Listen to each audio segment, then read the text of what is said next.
Hello, my wonderful, beautiful friends, guys. Welcome back to r/MaliciousCompliance, where people follow orders to spite someone. And in today's episode, oh boy, it's all about horrible bosses. Guys, I hope you enjoy the stories. Hit subscribe if you're not subscribed. And as always, you can send or link your post to this email right here. Let's dive in. Years ago, I worked at a certain big box pet store with employees in blue shirts and poorly maintained fish tanks. Back then, employees had to tuck their uniform shirts into their khakis, with an exemption for pregnant female employees, which I was at the time of this occurrence. I worked the registers with my untucked shirts with no issues for months while I was pregnant. When I was about 8 months pregnant and just a few weeks shy of going on maternity leave, we get a new manager that was painfully clueless and stupid. One day, this manager calls myself and the other main cashier, who is also as pregnant as I was, into the office with another manager as a witness, to tell us that we're fine cashiers, but our uniforms are lacking. The other cashier and myself are just like, what the heck? Because we both had our khakis, uniform shirts, and black sneakers. Everything was neat and clean, so we both had no clue what he was talking about. I asked him what he was referring to, and he replies that our shirts have to be tucked in. The other cashier and I have both been with the company for a while, and we're both super familiar with the uniform policy, so she and I both object and let him know that pregnant employees are exempt from the tucking policy. He waves his hand at us and he says we're incorrect, that all employees must tuck in their shirts. The other manager that's there acting as a witness chimes in and says we're correct, but clueless manager cuts witness manager off and he says he knows what the policy is and that previous management was just being lax. Now, of course, they weren't. Pregnant employees were actually exempt. The other cashier and I just shrug, and we leave the office to go tuck our shirts in. Clueless manager left for the day right after talking to us, and here's where the malicious compliance comes in. We tucked our shirts in for sure, but if you're not familiar with pregnant fashion, you essentially have two options for pants. Option number one is using a belly band on your existing pants, or using pants with a belly band attached already. Now, a belly band is essentially a very wide elastic strap that goes around the baby bump to hold your pants up, which essentially puts the top edge of your pants at your ribs. Option number two is to do the hairband trick, which is take an elastic hair tie, loop it through the buttonhole of your pants, and around the button of the pants. This gives you a few extra inches of waist room in your pants to accommodate the baby bump. It's also exposing your underwear/lower abdomen since you can't zip up your fly. Of course, both options look absolutely ridiculous and they're meant to be concealed under a shirt, and they only get more ridiculous the more pregnant you are, which we were both heavily pregnant by this time. Now, for those unfamiliar, by 8 months pregnant, you're basically Violet from Willy Wonka,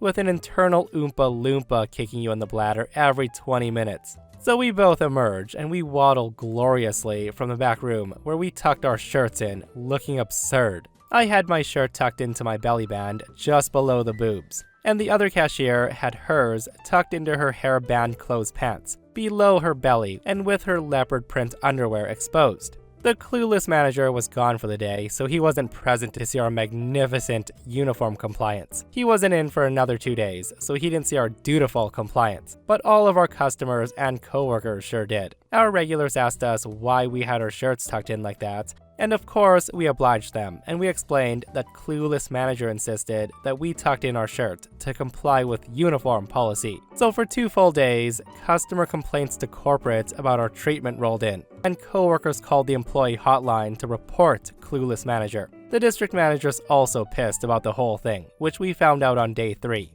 On day number 3, return of the clueless manager, he enters the store. He sees the other cashier and myself with our beautifully ridiculous uniforms, and he asked why we're dressed like that. I told him, "You told us to tuck our shirts in. This is what we did." The guy gets red in the face and he beelines to the office. He then calls us into the office immediately, and he starts going off on us for not taking the uniform policy seriously. Mid-tirade, the district manager arrives, and she's furious. She turned to us prego egos and nicely told us to untuck our shirts and to head back onto the floor before turning to clueless manager and going ballistic on him for enforcing something that we pregos were exempt from. It turns out, Clueless Manager ruined District Manager's days off because of all the complaints that came in about 2 pregnant employees forced by a male manager to show their underwear/pregnancy attire in public due to an absurd uniform policy. The complaints weren't just about the manager though, they were about the company uniform policy as well, as the company didn't know the real policy. All of these had to be handled by the district manager as soon as possible because of the sheer number of complaints in such a short time that came in. District Manager forced Clueless Manager to give us an apology and took us out to lunch. We also got our stools to sit on at the registers back, as Clueless Manager took our stools away because, quote, "If you can lean, you can clean." Clueless Manager was sent back to HR training, and he was fired shortly after for another similar violation. I was on mat leave, so I didn't get to wish him farewell. Also, for people who are curious about that similar violation I mentioned, Clueless Manager refused to special order a pin-backed name tag for an employee with a pacemaker because, quote, "Young people don't have pacemakers." Clueless Manager also refused to let this employee move the magnetic name tag to the opposite side of his chest, to not have the magnet sitting directly over his pacemaker, because this was not in compliance with the uniform policy. The guy was actually insinuating that this employee was just looking to make trouble and get special treatments over a name tag. So yeah, that's why he was fired. Honestly guys, I am actually amazed at how wonderfully OP handled this. Like, she didn't have to go out of her way or anything to get the Clueless Manager absolutely destroyed. Just had to follow his rules, sit back, and watch. And I also love how many people stood up for OP and the other cashier and made complaints in those 3 days. Those people played a huge part too. With that said, I'm so glad that Clueless Manager was fired because on top of being dumb and power tripping, he could have opened up the company to massive lawsuits, guys. Like, the pacemaker thing made me so angry. Like, imagine a boss saying to you, "Young people don't have pacemakers. Keep wearing this magnetic name tag that can mess up your pacemaker." Good frickin' riddance. Alright, so I used to work as a supervisor of a security team at a large industrial facility. I had a good relationship with a manager who we'll call Dave, until he appointed his friend as a middle manager who we'll call Steve. Now, I didn't have a good relationship with Steve at all, and suddenly, Dave starts rejecting ideas, suggestions, and requests out of hand. The friendly guy that I used to go to and have sit-down chats with regularly became standoffish and outwardly hostile at times. The staff all noticed this as well, and they would frequently comment that they didn't know what I had done to Dave and Steve, but it was clear that I was being bullied all of a sudden. It's entirely fair to say that I couldn't do right. Apparently, I was doing wrong all the time, and every little thing I did or didn't do resulted in a lengthy email conversation with Dave and Steve. Now, there was a lot I could add to this, but for the sake of brevity, I'm just gonna move on to the point of my story. The site we had to patrol was about 5 square miles, so vehicles were provided so we could patrol effectively and carry equipment and personnel required to these locations. A part of my duties at the start of the shift were ensuring that vehicles had not been damaged on the previous shift, and that all vehicles had the required levels of equipment in them. The first patrol went out the moment our shift started, and this was a regulatory requirement. It couldn't be delayed or skipped. This was the start of a night shift, and so it was dark, very dark. We had mag light torches, but after 6 years of use, they weren't exactly brilliant. I didn't find any new damage, so I recorded the vehicles were okay, and then recorded their mileage on our check sheets. The next night when I came in, I had a very angry in-tone email from Dave demanding to know why my team had damaged one of the vehicles on the previous night. Apparently the vehicle looked as if it had been reversed into a wall. So I immediately went to check the vehicle and I found 2 extremely small divots in the rear bumper. And the thing is, I found them not by looking at the bumper, but by feeling the bumper. I then went and asked all my team, and all of them insisted that they hadn't even used the vehicle. So I went and I checked the vehicle check sheets, and I found, true to my team's word, that the mileage on the day shift sheet was identical to the night shift sheet. That means the vehicle had not been moved.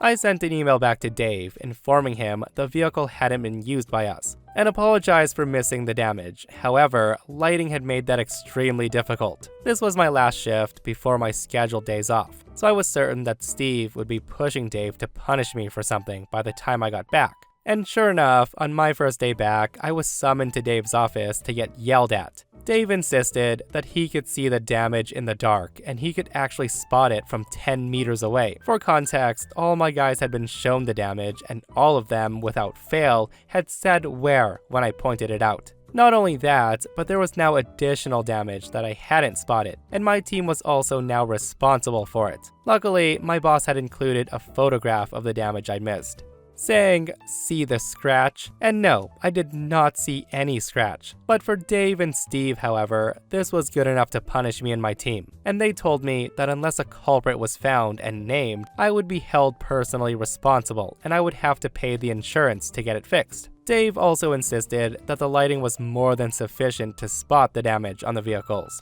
I then told Dave that this was ridiculous and he can't enforce financial penalties on a vehicle that had again not been used by my team. Dave was insistent though. He said it was my job to report 100% of the damages on the vehicles, or I would be held responsible. And at this point, something clicked in my mind. And luckily, Dave decides to back up his instruction with an email that Steve was CC'd into. So the next shift, I refused to allow my team to use the vehicles until they had all been fully checked. Inside, outside, underneath, mechanically, and the equipment levels. Each vehicle took about 2 hours. I photographed every single small bit of damage I found, no matter how insignificant, even if it was reported previously. Remember, the instruction was to report 100% of damage, not 100% of unreported damage. I sent it all in an email to Dave with a long description of the nature and location of the damage for each photograph. There were 162 photographs in total. The first patrol could not be skipped, and so I had to send out my officers on foot to patrol the site. This meant that the site patrol took nearly 3 hours, and he was not available to fulfill other duties afterwards. It's also worth noting that at this point, my team were also seeing this as a direct attack on them, rather than just me, so they were fully supportive of the measures I was taking. This resulted in the site shift manager demanding answers, to which I was able to tell the shift manager of Dave's instructions, and why I was having to send the officers out on foot. I had a great relationship with all the site shift managers, and so, while frustrated, he did understand the predicament I'd been put in, especially when the instructions were shown to him in black and white, and this resulted in a financial penalty for my company. Dave was off the next day, so I did the exact same thing again, with the exact same amount of photographs, but all taken again on a fresh inspection.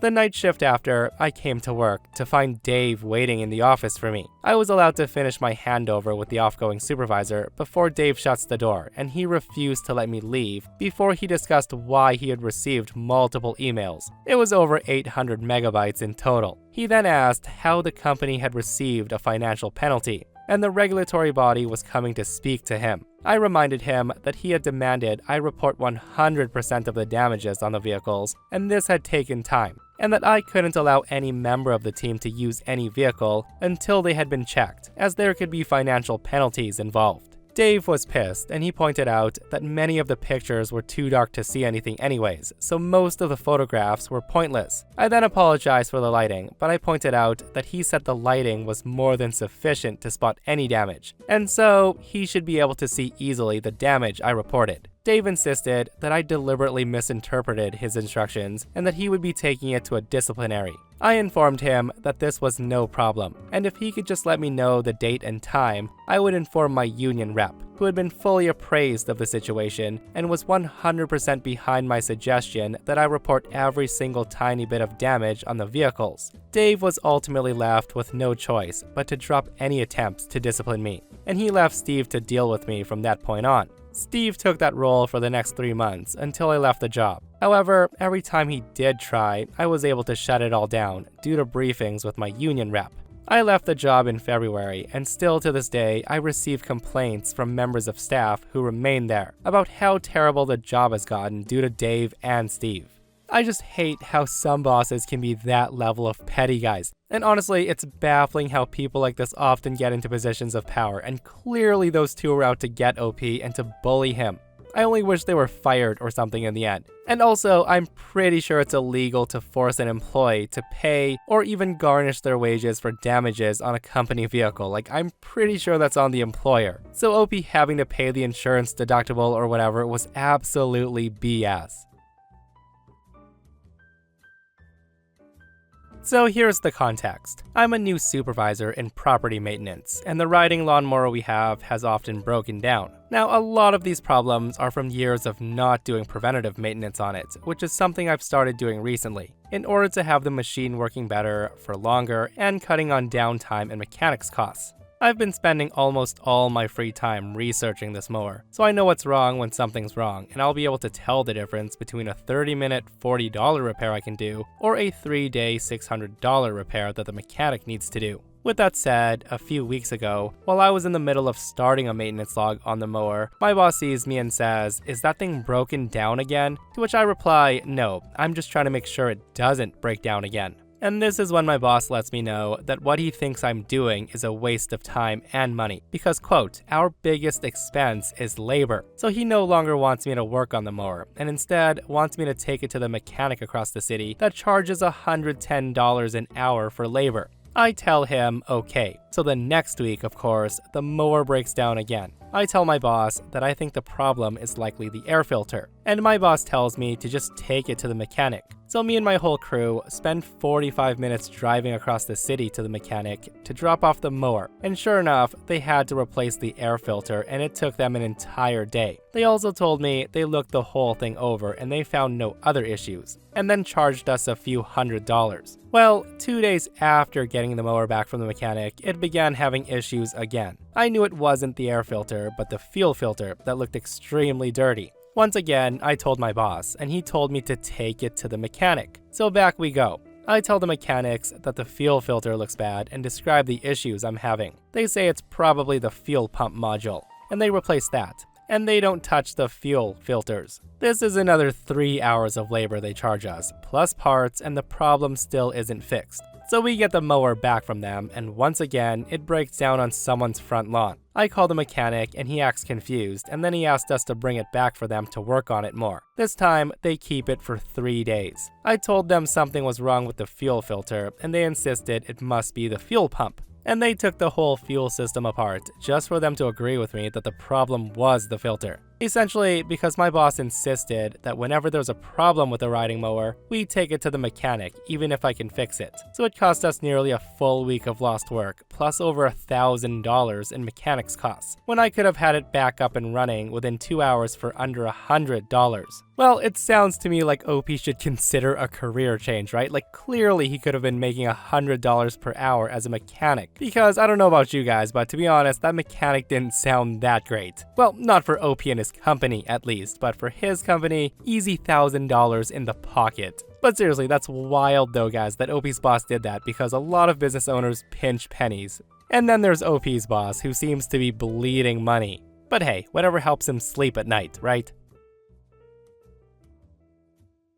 So last year, I've been working for a big telecommunications provider as a senior technical reporter for 16 years. All was well. I was highly qualified, I enjoyed it, and my company had supported me when I had to take 3 months off 2 years ago with a serious health condition. But then I got a new boss, who we'll call Helen. Now, Helen was a part of our wider team, a fellow reporter who was promoted. She was best friends with the senior manager, so that's why. And with that, the power went straight to her head, and she starts reprimanding people for random things. Unable to deal with Helen, my colleague Jim hands his notice in. Jim is a technical architect, a role I did some years ago before taking a sideways move into reporting. His customer is huge, and it takes him forever to do his job, especially with all of Helen's improvements. Before he leaves, I get called into an informal chat, which turned out to be Helen informing me that they're not backfilling Jim. They're making a cost saving, for which Helen will get a bonus. Instead, my role was to be a technical reporting architect for both customers.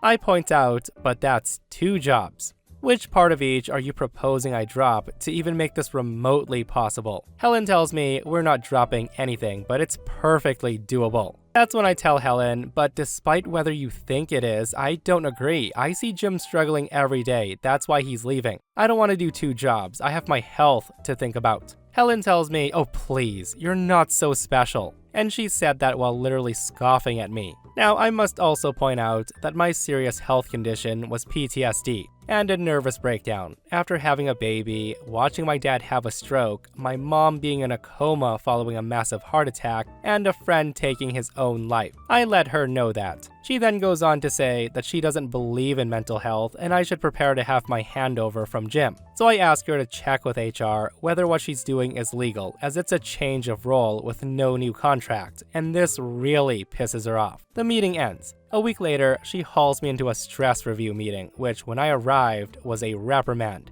In order to try to be as maliciously compliant as she could, she had written down all 11 things that apparently I've done wrong, with the idea being that I'd end up being written up, and should I betray her again, I would be fired. Some of my crimes were 1. Being miserable. And yes, I did get in trouble for being sad. Number 2, refusing to take on Jim's role and being awkward due to my so-called health problems. Number 3, she faked a customer complaint, and it turns out I wasn't the only one she did this to. Number 4, not attending a meeting she ran weekly. And I went back through my mail to find the email she'd sent me saying my attendance wasn't required, as I used a different system due to my customer. She then said I was skating on thin ice, and if I wasn't willing to pick up the extra work, then why come back at all after Christmas? This was late December, and I thought to myself, okay then. The day after New Year's Day, I called in sick. She was right, I had no intention whatsoever of doing 2 jobs. I had 16 lovely weeks off with my family, at full pay, while I prepared all of my evidence, which was easy enough since she was stupid enough to email it to me, to take the company to court for bullying, as her manager/best friend would not reprimand her. But it never got to court. The entire department was made redundant due to mismanagement. And on top of my redundancy package, I was paid for the remainder of the year, plus all my holidays. I got a better paying job the day after I handed my laptop in. And my new boss is absolutely lovely, and my new company treats me with respect. As for Helen, she did not lose her job. Her friend promoted her to another department where she's universally hated. But hey, karma will get her in the end. Man, that is some serious nepotism going on. Like, OP's department was made redundant by mismanagement, and Helen frickin' gets a promotion. Like, what kind of company is this, and how are they functioning? And again, it's only time before Helen says something absolutely ridiculous, right? And the company gets slapped with a massive lawsuit. Because not giving a care in the world about an employee's mental health and then making a list of things that are wrong with them and calling them out for it is absurd. Like, I would have taken Helen's list that she wrote and ran with that. Boom, fired, money in the pocket.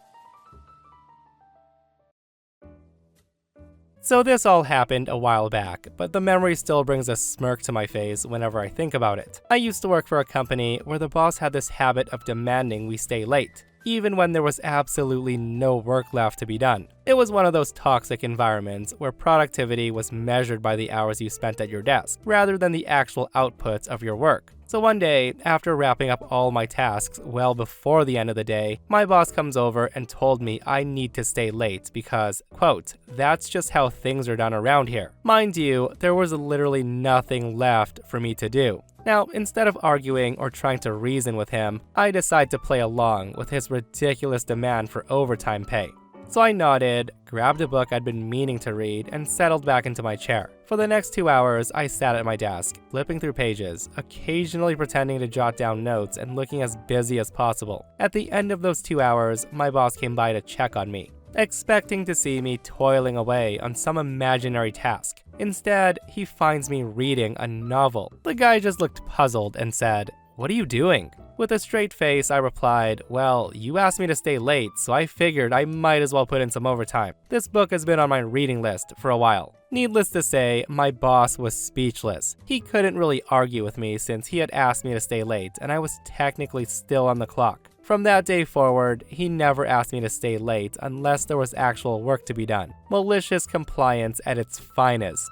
And that, my friends, brings us to another end of r/malicious compliance. Guys, I hope you enjoyed today's satisfying stories. If you did, hit that thumbs up, and if you're not subscribed, consider subscribing so you don't miss these crazy stories. And if you missed the last episode on the channel, it's an r/entitled people episode, where an entitled Karen gets mad at OP when he stops her creepy son from harassing his sister. It's such a wild story, so go check it out if you haven't. And myself and Stevie Boy will see you guys in the next one. We love you.